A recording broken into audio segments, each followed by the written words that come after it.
Well, that time of the week is here again. Another Wednesday evening where we bring you conversations that matter right here on the NATALIE Fort Show. Tonight I'm very honored to be speaking with a woman by name Cecilia Fiaka. Growing up, Cecilia was raised in a two-parent household until her father decided to remarry. This eventually led her mother to work multiple jobs to fend for her and her 5 siblings. It also led her, at the age of 15, to work as a housemaid in order to support her siblings and her family at large.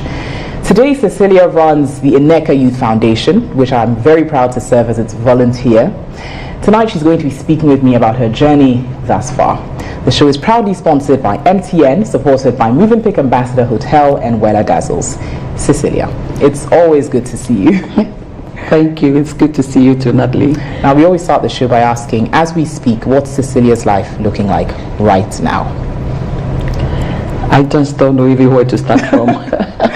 Yeah, Cecilia was born as a bubbly girl with so much passion from childhood. As a second-born child to a mother and a father.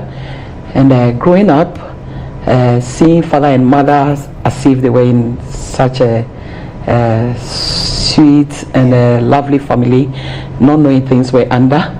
And just as I was in class 6, the marriage has to go on rocks. And I went to school very early. By 4.5 I was in class 1. Those days there were no KGs and others. Yeah, so I had to remain with my father for some time when the new wife had to move in, and you can imagine it wasn't really a joke. There were a lot of challenges, but I'm a fighter and I have remained a fighter. So I had really remained in a relationship like that is instead of father and mother, a stepmother had to come in. How did it change your life at the time? You can imagine, being with a father and a mother, despite the father that I was seeing that at later parts before she left, things were not very smooth, the home wasn't very sweet. Her presence was still a factor. Her presence in that home was still key to us as children. But all of a sudden having a different mother, knowing that somebody has come to take your mother's place, how would you feel? Natalie, I'm not asking you this question to answer. I think everybody watching knows what I'm talking about. It wasn't rosy. It wasn't rosy at all. But I pulled through. And I managed to finish the middle school at the time in that situation. That is from class 6 to elementary from 4. Yeah, and frankly speaking, those who saw it really saw that it wasn't rosy. It was difficult. It wasn't rosy at all. So is that to say that when your father got remarried, he stopped taking care of you and your 5 siblings? Not entirely. My mom was there when the woman was brought in. When you say your mom was there, she was in the home? Yes, my father eventually brought her home. So my mom thought she could cope, but it got to a point she couldn't.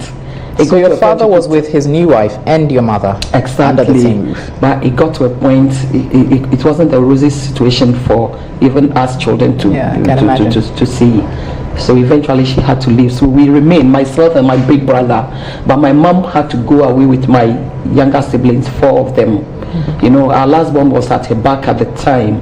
So on vacations we had to go to our mom, and school time we had to be with my father and the wife. My father was a teacher, and he's still alive. He's 93. How old is he? He's 93 now. And your mother? My mother is 33. They have 10 years difference in their age. So when I finished elementary school, that's from 4, I had to move back to my mother because she said she couldn't see me stay in that situation.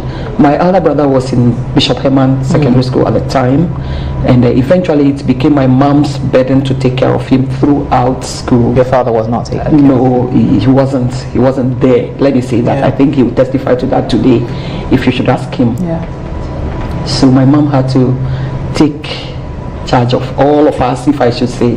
So when I finished elementary school and I came back home finally to her, she had to move to her father's house in the village.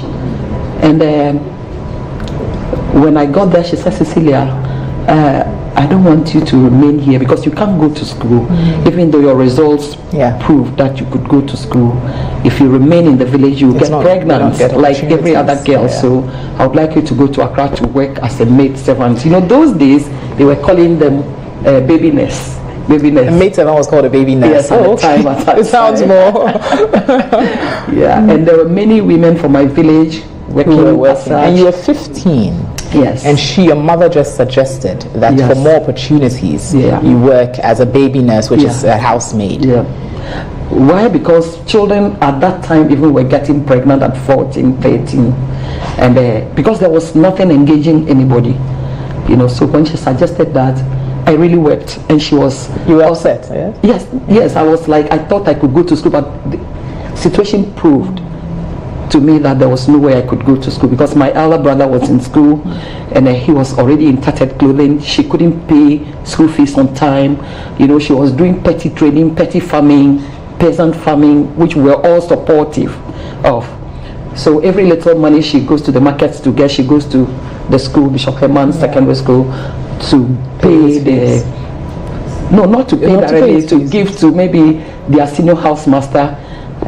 Even if I mention the name, many people know him at the time. To contribute to payments until the year ends to make up a sum to pay his fees.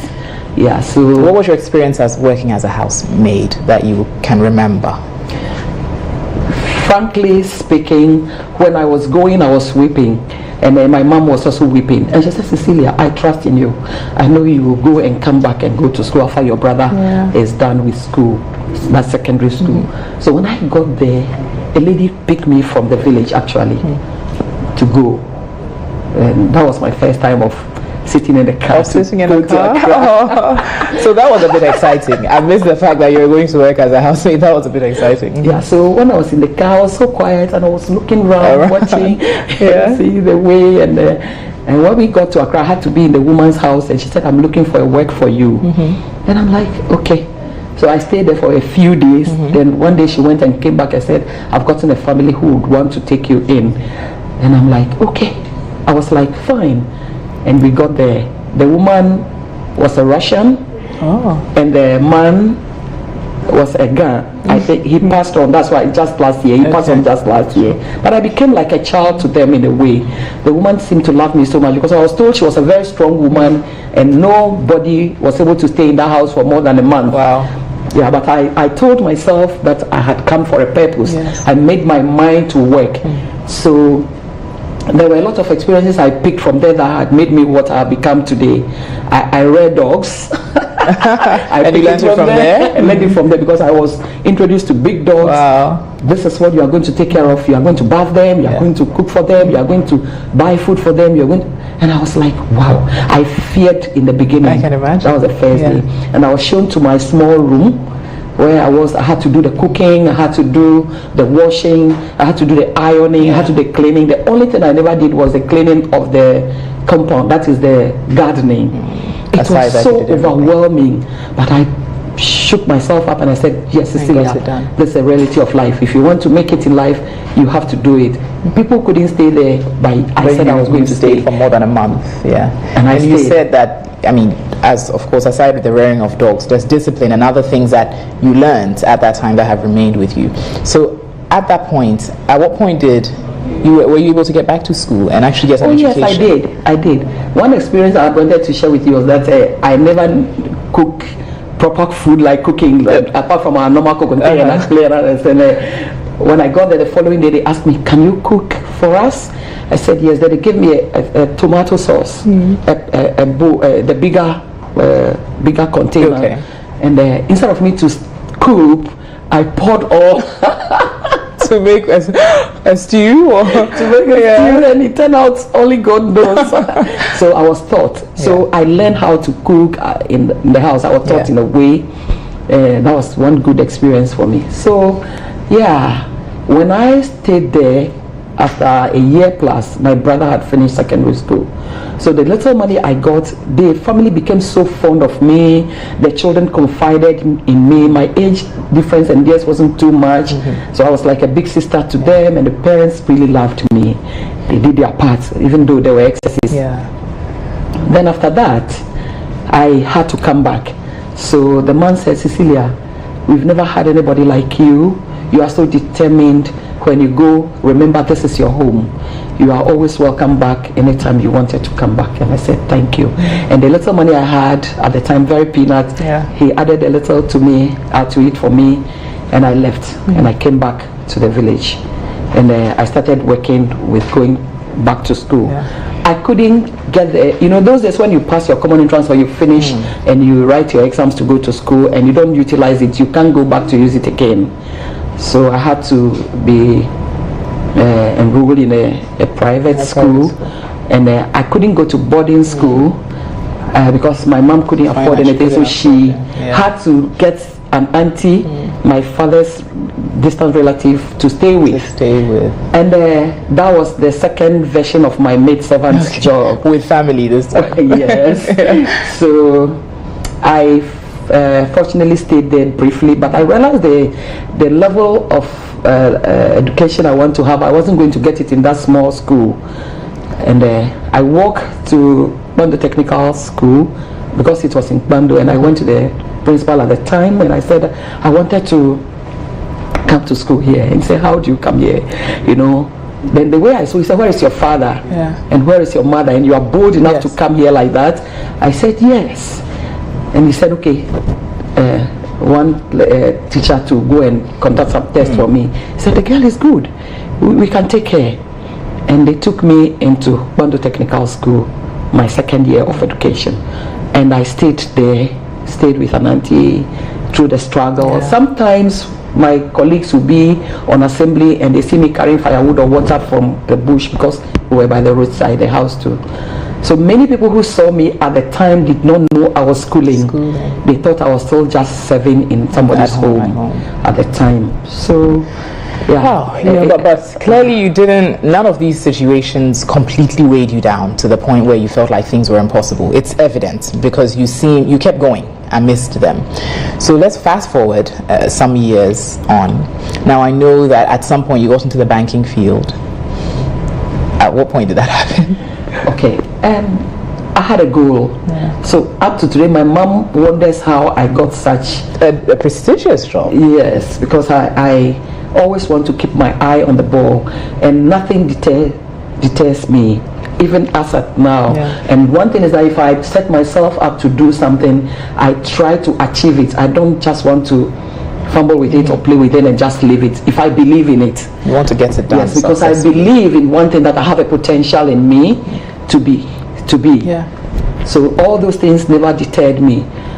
So when I finished my school, that's the secondary education, I told my mom, I had an auntie in Accra, I said I was coming to stay with her. And she said, how would we arrange this? And I said she should not worry. So I packed my bag, and I had some move bag, or how do I call it, and leather bag without even the zipper on it. And I carried it, and she gave me money to go to Accra without telling my auntie. I now understood that you can't just go to anybody without information. Hence the questions she asked me. So in the evening when I got to Accra, I put my bag on my head and I started climbing the stairs to the house.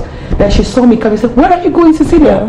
Why this bag? Why can't you stay in the village to support your mother, to farm and take care of your siblings? And you are coming to Accra. Then the husband said, wait, let her arrive, welcome her before you start asking these questions. So when I entered, I realized I was in for the third stage of your maid work. Good. And I decided to play myself into her hands, you know, which we don't see these days. Somebody question you, so let me walk out, let me leave. Go to where? Nowhere to go. So I stayed on, and I decided to do everything, became everything to everybody. So to endear myself to everybody. So I became part of that family. Then I had to let my mom know that I wanted to go back to school again. And she said, hey, after I had suffered and you had walked through this, you want to go to school. I thought you were going to look for some work to do. I said, no, I wanted to go back to school. He said, okay. Then I had to go to Accra all these works, I had to go to Accra Polytechnic to buy my form, to do everything. Whilst I was doing those things, I was seeing people my age, their parents were coming in, were taking care of them, were trying to buy forms and all that. And I was doing all that by myself. So I got into Accra Polytechnic, to school in Accra Polytechnic. I did business. Then immediately I finished. Before I could finish, I started working from Accra, working from Post Office Square, all the way to industrial area, to look for work. I didn't want to wait. I didn't want to wait for anybody. So you took matters into your own hands. Then I had work at West African Examination Council, and I did that work for just 1 year. And any paper I got hold of at the time, any ad, those days they would say ad number, so and so. They wouldn't even mention the organization for you to know which organization you are applying to.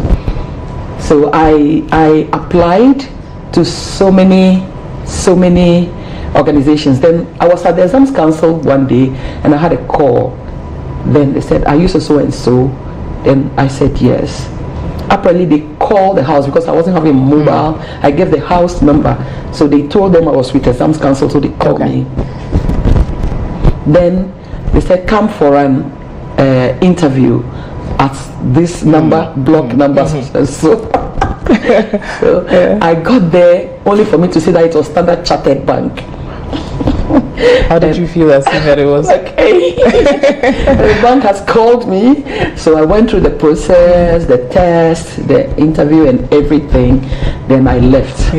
Not long after that, I was called that I was through to be employed. What was the position? Oh, I was a clerk. I went in, I did secretaryship at the Polytechnic, so I was employed as a secretary. But immediately I got the job, I was like, wow, what should I do? Then I started doing the banking course. Then I started doing, educating yourself, educating myself, improving myself, Alliance Française and other places. I could say those. So I started doing all those things whilst combining it with my work. So Standard Chartered was the first bank you worked with? That was the first one. That was in January 84. And fast forward, you worked with what was the second bank you worked with? SGSSB. Was it at the point of SGSSB that you eventually decided to leave the banking sector? No. Okay, when I was in Standard Chartered Bank, okay, I worked with the bank for some time.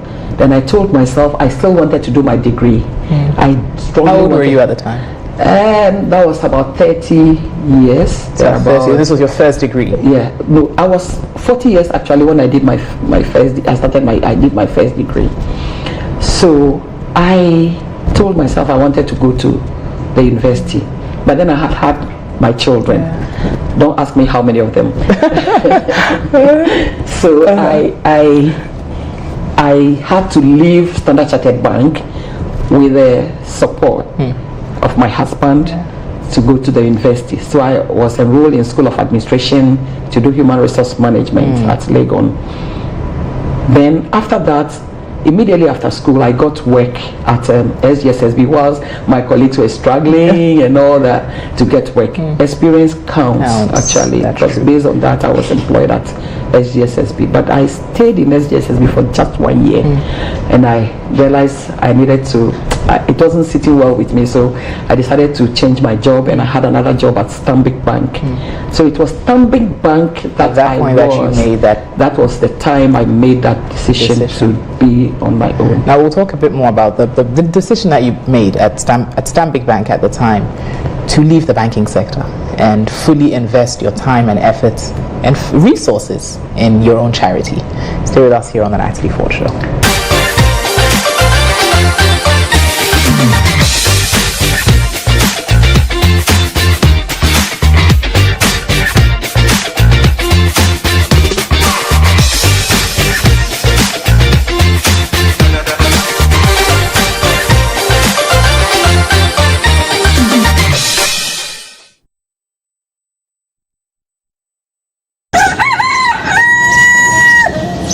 I wake up, I say God, thank you for another day. I dey stand my junction, be what I dey wait for. Last for the matey, come out the head for the window, they shout. Second, second. Nyano me adofo a yesia okwa yi mu me de Nyankopon asem na ebremo se wonfa Yesu a me de Yesu aba wonfno ano obo akuma mu tin se biem na omba enfa na sem no aba be hye mu mesra wo bread man wan wait more wait ah why na to the test I'm not rushed I am fresh aba we onya dia kra you that's me say me get more test you no more to 10 billion wait 1,500 a month for 2 years bro what 3 times 1,500 what is security there why yeah more can say aba na dia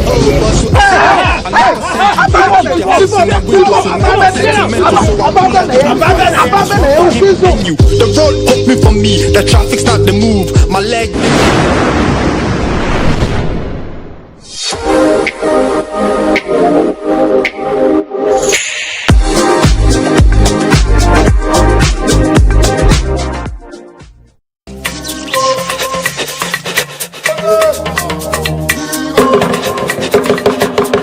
Is it just me, or do you sometimes get the feeling like your inside doesn't match your outside?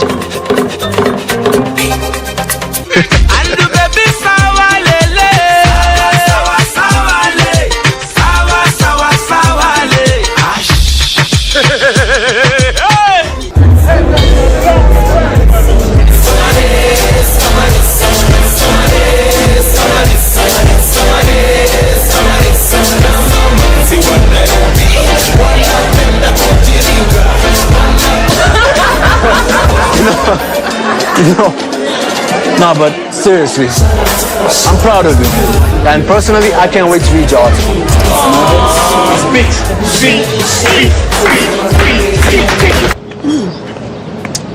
You're telling him Daddy?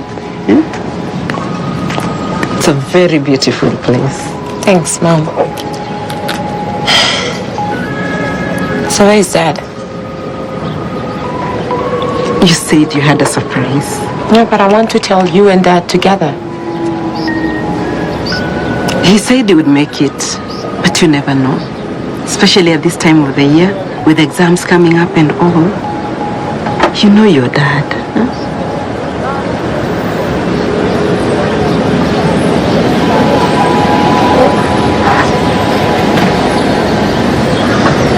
What is it, my dear?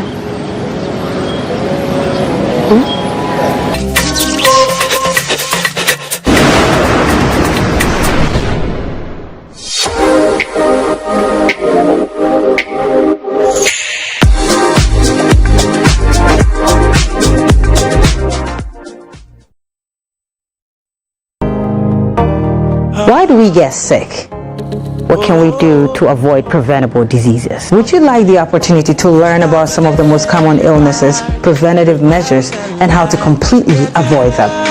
Would you also like to learn about the importance of how integrating health awareness into your daily life help decrease the chances of contracting avoidable health complications, and as well catching on to early genetic disorders that can be controlled or even avoided completely? So join me as I sit with experienced medical experts to shed more light on how to live a healthy life. On this show, we will explore varieties of common preventable health complications and as well educate the general public on the importance of yearly doctor's visit. Join me on this channel where we discuss and educate ourselves on how to live a healthy life for a better today and a better future. This is Health and Life with Dr. Daly. Health and Life with Dr. Daly.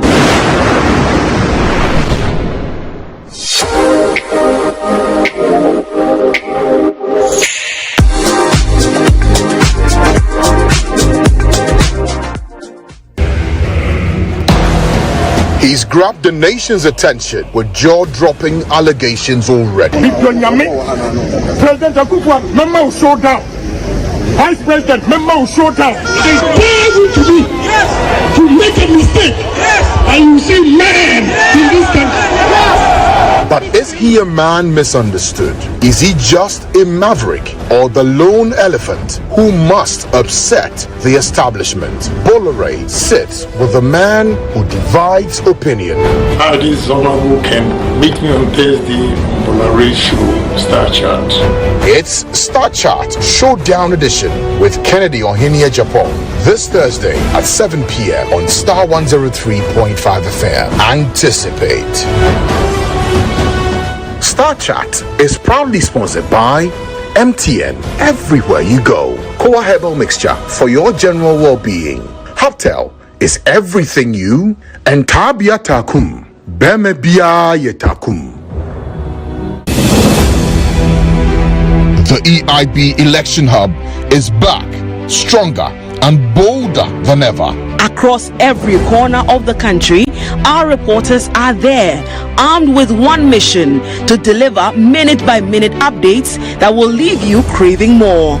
In this edition, we'll cut through the noise, challenge conventional wisdom, and present you with nothing but the raw truth. Experience the adrenaline rush as we unravel the intense campaign trail. We'll capture every electrifying moment, every fiery speech. Professor Jambafo, Honorable Osafo Mafo, Kendo Foriata. They finished us.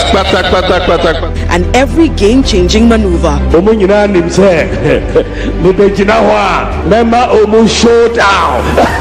Nothing will be left to chance in our quest to bring you the most comprehensive coverage. Through our interactive platform, your voice becomes the driving force. Engage, debate, and make your mark on history as we redefine the way you experience an election. Welcome to the revolution in election coverage, your passport to excitement, truth, and timely information. EIB Election Hub. Credible, compelling, and comprehensive election coverage on TV, radio, and online.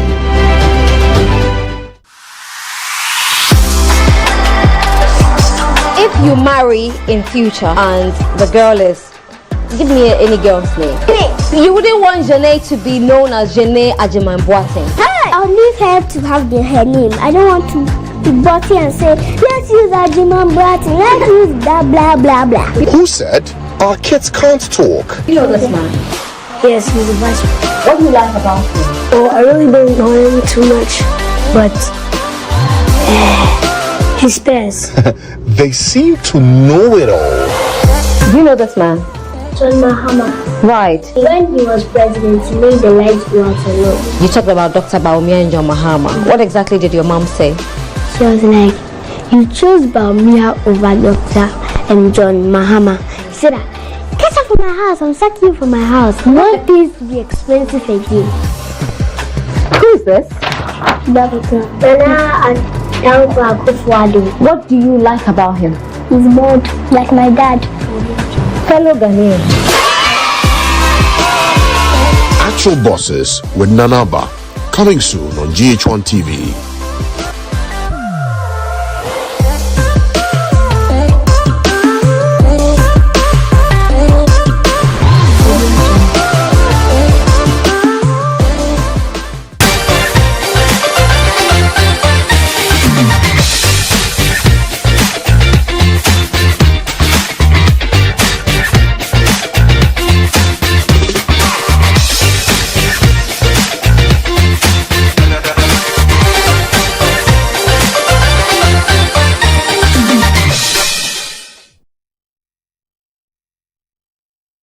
You're welcome back to the Natalie Fort Show. Now, Cecilia, you were highlighting that moment, that experience that led you to make the bold decision of leaving a secure job, I'd imagine, at Stanbic Bank with many perks, to setting up your foundation and focusing on that completely. What was that? What led to that decision? One thing is when we get opportunities to leave our villages to be in town or in Accra or in the cities to work, it's difficult for us to go back. And we forget. Sometimes. We only go for maybe funerals or maybe small celebrations here and there. And one of such occasions took us to the village. And one morning, I was just leaning on my porch in the village. Then I saw one girl pass, and she branched in to say hi to me. Normally, I've been like that with them in my village. So, passed by and said, "Good morning, you are welcome, Dasisi." They all call me Dasisi. Yeah, and I said, "I need 1 CD for paracetamol." And I was like, she was supposed to have been in school. And why are you carrying? I was tempted to ask if she was carrying a sibling. Then she smiled and said it was her child. And that morning alone, in that same space, I could count 5 girls, 2 in class 6, 2 in JHS 1, and 1 in JHS 2, carrying their babies, their own babies. And I was like, it didn't sit well with me. Meanwhile, the previous day, we had boys at the same age smoking marijuana openly in that same. What village is this? V is one of the villages. You know, I'm not giving much information about how they plant it and all those things. But it's an open secret. Good. So I was like, if boys are the same age smoking and the girls are pregnant, getting pregnant at that age, what effect was that going to be having on education? So something just struck me to go to the education directorate to find out what the statistics was for a period of time, enrollment, and how many of them kept in school. What did you discover there? Second, what statistics did you learn there? At the time, I was told that 3,200 children were enrolled. By then, the district wasn't separated from the whole municipality. That's Afajato South wasn't separated. And the enrollment was 3,200. And by the time they finished the Form 3, over 1,000, that's 1,142 children had dropped out of school. So alarming. So I asked the director, ordered that they give me that statistics at the time. They never asked me to go and come. And they said, I asked the director, could we say all these children drop out of school because of these vices? And he said some could be sickness, some could be death, and some could be as a result of movement. But he said those would be in a very small number, like the minority. And that if I could also get information from Minister of Health at the time to confirm as to whether these numbers were really as a result of drugs and teenage pregnancy issues. And what I got at the time, the same time, was yes, over 84.5% could be said to be as a result of this. Verifiably, it's like those that never went to hospital, they couldn't say, they couldn't verify. But the number may be more. But the numbers were not very good. So that was the day I decided that something had to be done. Then my husband said, "You have a stressful job. How would you do this? How could you do such a thing?" I said, "It's doable if we are all up to it." So I came back to my office, went to the head office, spoke to the MD at the time, and told him that, please, I wanted to take my leave every August every year so that I could go back to my village to see if we could give a mindset change to these children. And for the first time, I had people, if I had known you at the time, I would have called on you to join. I would have loved to. So we went. We gathered logistics. What was your manager's response? No, they were like, okay, granted. Granted, because I told them that human resource base in my community was gone. So I think we have to really make a difference. So he said, gone. That's fine. So since then, Stanbic Bank supports me in this project. It's like they go with me every year with maybe 2 VIP buses full with staff from top to down to support this project. I mean, to come to have a day, we call it a day out. That's wonderful. Yeah, a day out with the youth. But I think the COVID time is what the issue was. I would imagine that, yes, it's clear that you have a passion for making a change in your community, having seen this, right, these vices that the youth were engaged in. What were the difficult steps or moments for you when you finally made that decision to leave Stanbic and start? What were the difficult moments within building the foundation? There are many. Number one, you have to get a buy-in from the children you want to deal with, their parents or their guardians. Their guardians, to be able to really get them in. You have to really link up with education. They have to understand you, because we are working with children in school.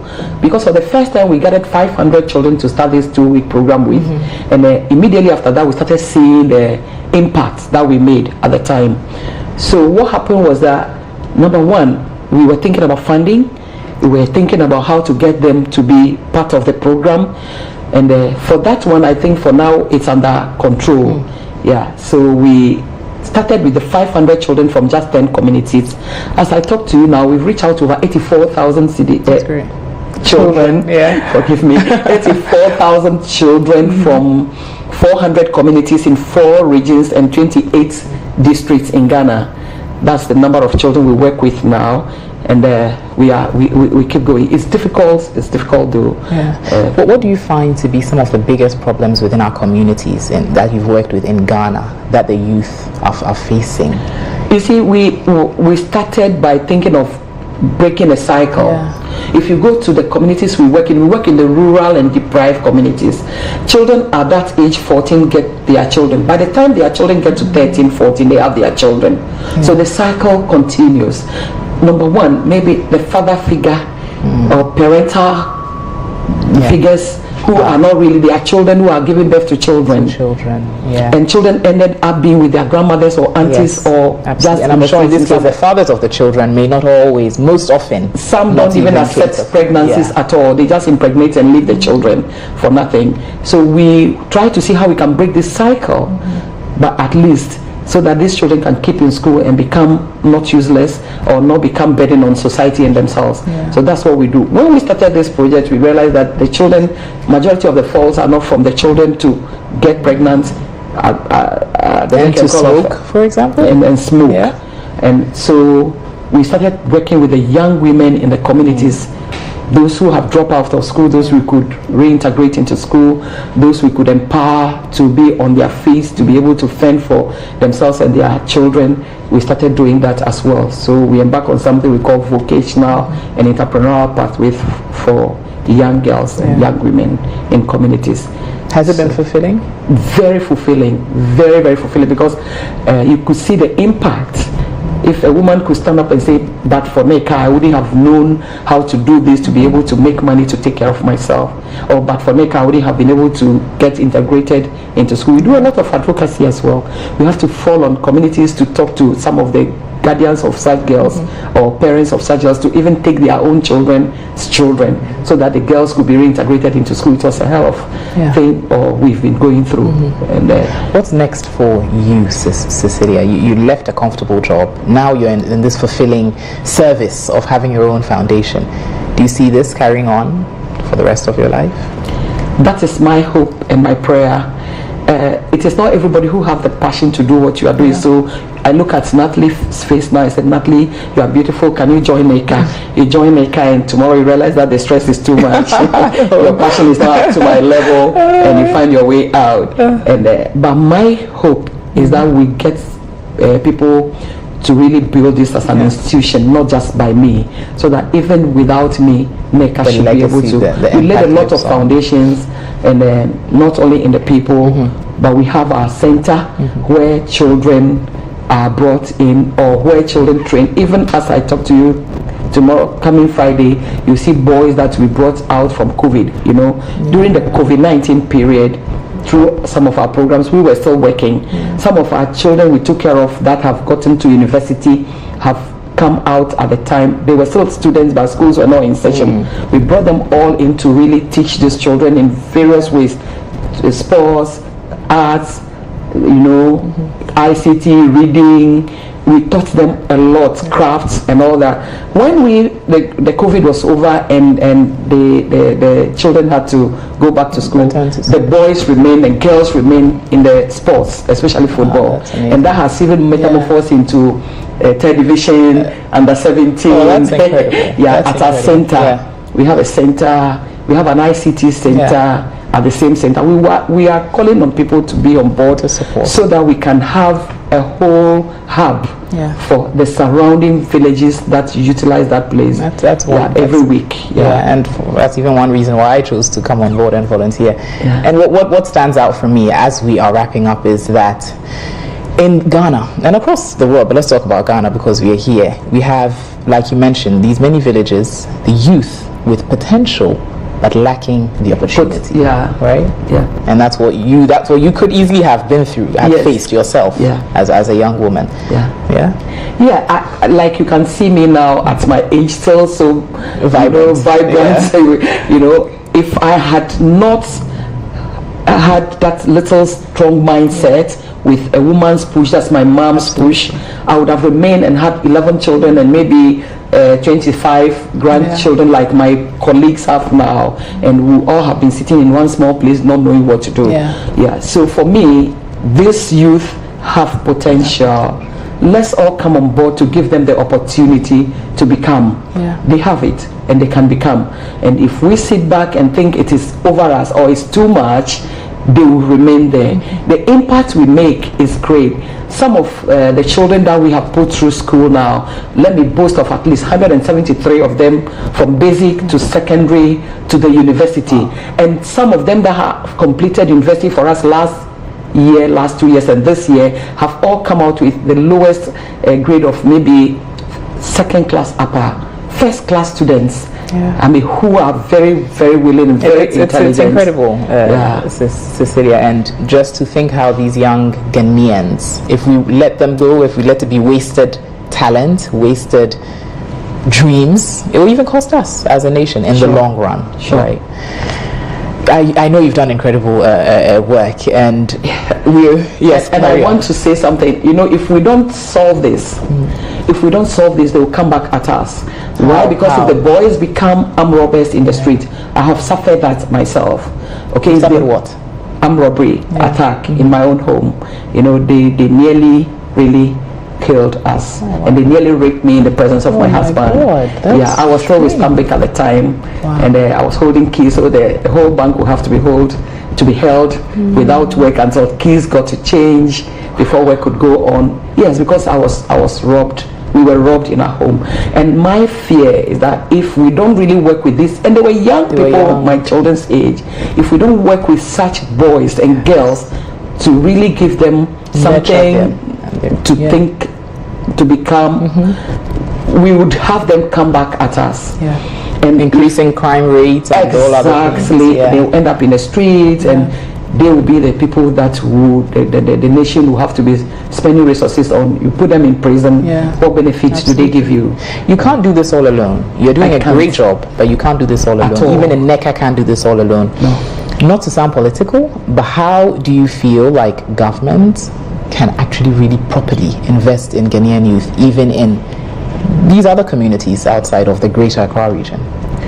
Why do we call some places underserved, which we have chosen to work in? There are needs. There are needs that education, there are inputs they need. There are, if the person can remain in school, there must be ways where these parents or these children who are becoming parents have something for livelihood. But there are no existed jobs in such communities for such levels. When we talk about such communities, you hear about teaching, you hear about police, you hear about maybe nursing. That's all you see. Not everyone wants to do that. No, they would have loved to do, but how would they get there? Get access. They don't have access. They are not in school. They get pregnant, they drop out. So opportunities will have to be created in such communities. You know, for them to also have the capacity to fill up these roles. Fill up such roles. The schools they go to, I tell you honestly, the inputs in the schools are not what we always propagate we have. So I think the government has a whole job to do. You approach some organizations to support such programs like educational programs we run. They say, what is the government doing? Some of the officials will also tell you that education is doing so much. What do you think you can do? But wherever you go to and you hear of NECA's input in all these schools that we work in, they can tell you, they can show that we have many libraries. We don't build brick and mortar. But we put shelves in rooms to figure out how to get books in. We obtain permission from some of the education authorities to train some of the teachers to run after school reading program for the youth, to see how they can also match up to. We have a little ICT place where we get people to train the children to touch even mouse mouse. real. They asked the first child, what is this? What is mouse? And he said, that small animal that runs in my own ears. So if opportunities are created for such children to have the exposure, I'm sure they will also match up to it and become good citizens, and we need that. Wonderful. Wonderful. Thank you, Cecilia, for the good work you've done, and within your space you've made a difference, and thank you and good job on everything. Thank you. Now we've got Fantastic next here on the Natalie Fort Show. Let's see what game we'll be playing with Cecilia.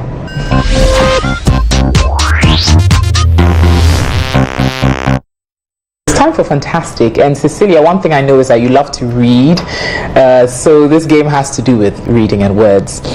So I'm going to give you a word, and from this word you have to come up with as many other words that you can create. You have no more than a minute to do so. We have our timer running. So this word is onomatopoeia. So you can take this and come up with as many words as you can in no more than a minute.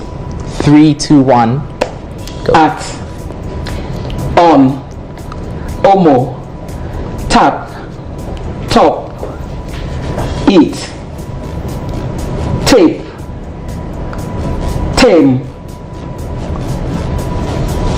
mate, eat, it, ate,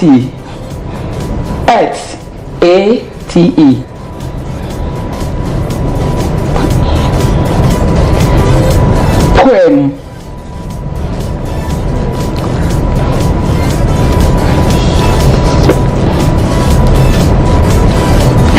It's getting tough. You've exhausted your words. It's giving me 1 minute, so I'm wondering. Tom, that's the name of somebody. Yes. Name. 3, 2, 1, done. Done. So you haven't done bad. You came up with about 13 words. You came up with 13 words. You had Omo as well. I don't know if we will include that to the words. My team decided that, but yes. Not bad at all. Are you still trying to figure out more words? Cecilia, time is up, please. I think I could get some more, but time is up. It's okay. But I hope you clearly like reading and language. Hope you enjoyed the game. So onomatopoeia, 13 words from onomatopoeia is not bad. It's not bad at all. Cecilia, once again, thank you so much for being on the show and for spending time with me this evening. It's been a pleasure having you, and thank you for all that you do. And thank you, Natalie, for giving me this opportunity to once again talk about myself and the work I do. And I'm proud to say that we have you as a volunteer on NECA's platform. And we are very grateful for the great job you are doing. Thank you so much. We need all of you on board. Yes. We need all of you to be able to make it. Most definitely. Cecilia, thank you so much. Stay with us on the Natalie Fort Show. We've got more coming up shortly.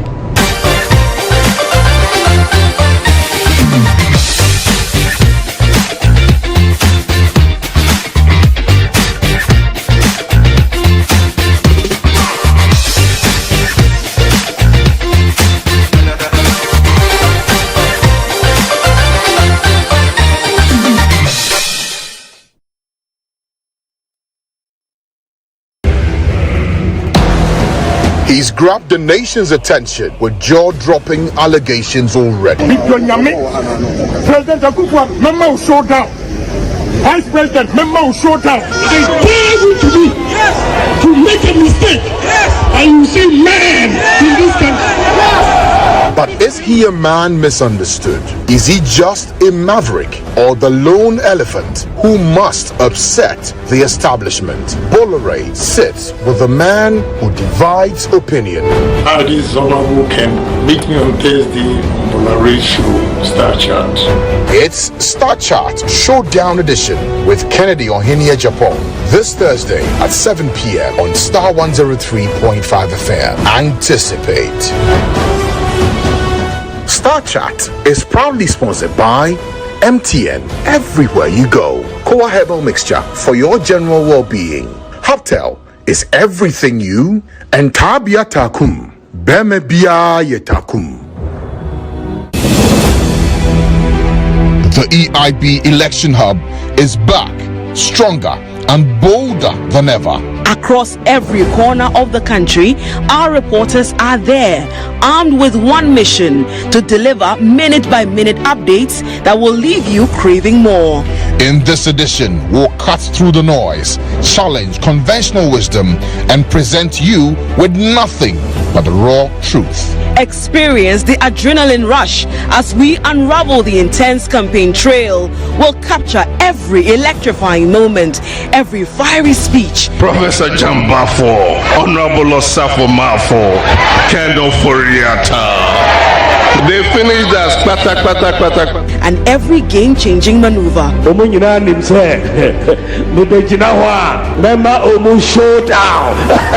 Nothing will be left to chance in our quest to bring you the most comprehensive coverage. Through our interactive platform, your voice becomes the driving force.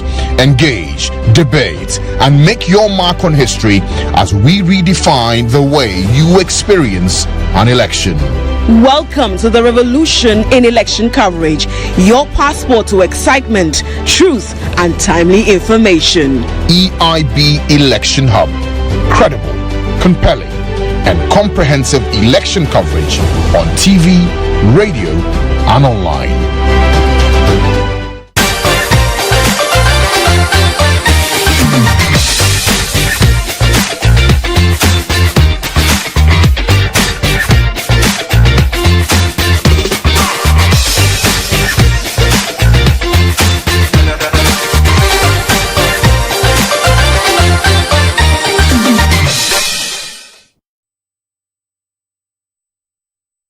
You're watching the Natalie Fort Show, and on this show we celebrate women from Ghana and across the world who are making an incredible feat. Let's see who's next on Star Woman.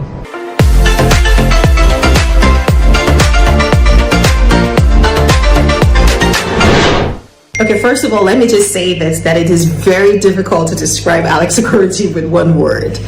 But if there was ever a word to describe me, that would be creative, yes. Whether it is me in my default mode as a creative artist, because I'm an artist, multidisciplinary, or it is me as a creative entrepreneur, or it is me as a creative expert, or creative consultant, or creative leader. Whichever mode it is that I'm in, the word would be, the effective, most descriptive word would probably be creative. My experience in the entertainment industry, I would say my experience in media and entertainment would be, for lack of a better word, bittersweet. This is an industry that I know like the back of my hand. This is the industry that I've been in for almost, it'll be 18 years professionally, in December. There's a part of me that, as an artist, and I say this, I am both an artist and an artist. I know that this is a little confusing because the artist is the creator, the inventor, the innovator, and the artiste is the performer. And so sometimes the artist might be the artist, or the artist might be the artist, and many times the artist may not be the artist. Art is not just entertainment, actually, it is also education, and this is the first form of education that a lot of people, and a lot of children, a lot of people come in contact with that has changed their lives. So yes, I think my greatest quality as a woman would be, that would be the ability to multitask.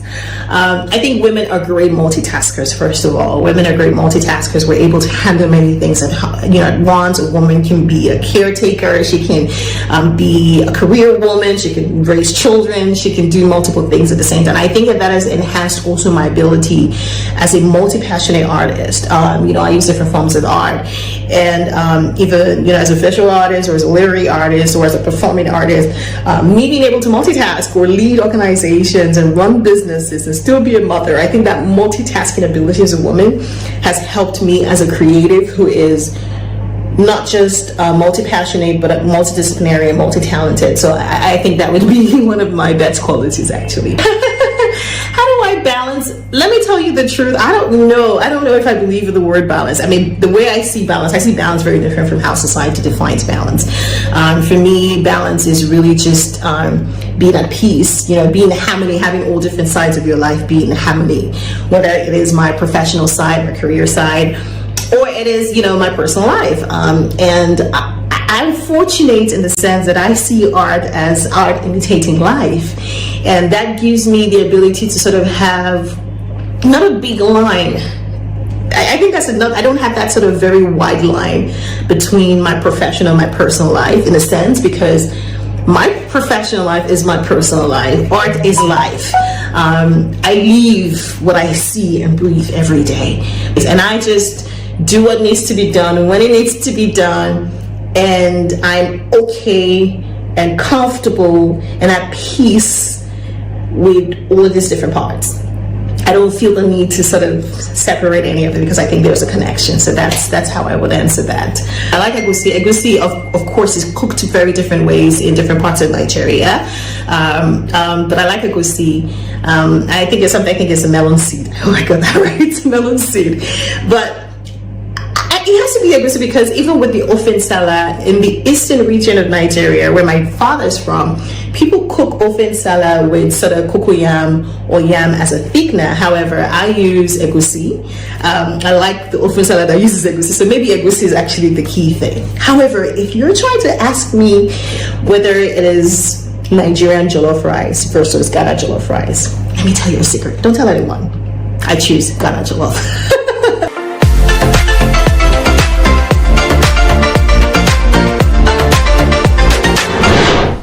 And this segment of the show is for all of you out there who are hustling to make ends meet. We see you and we celebrate you here on the show.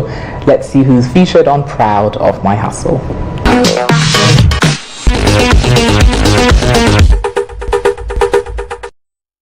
Oh, you're from Nanaya. Meton ties, flying ties, bow ties, and different. After school, now we buy. It's me fancy 6 years there. When I'm there, I started selling headphones for some, I think 4 years, and I switched to flying ties. Flying ties but from my beginning, I'm starting headphones. Maybe I don't know, I was staying with somebody, but I was able to save something. I'm younger, something there in my apartment. The water, BBI, everything, up and down. BBI. My name is Nanayao. I'm proud of my hustle.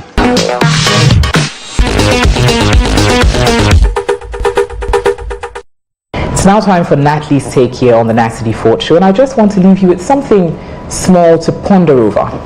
Just like Cecilia, no matter what she was doing at a certain point in her life, whether it was working as a housemaid on 3 occasions or supporting her mother on her farm, she did so with a positive attitude.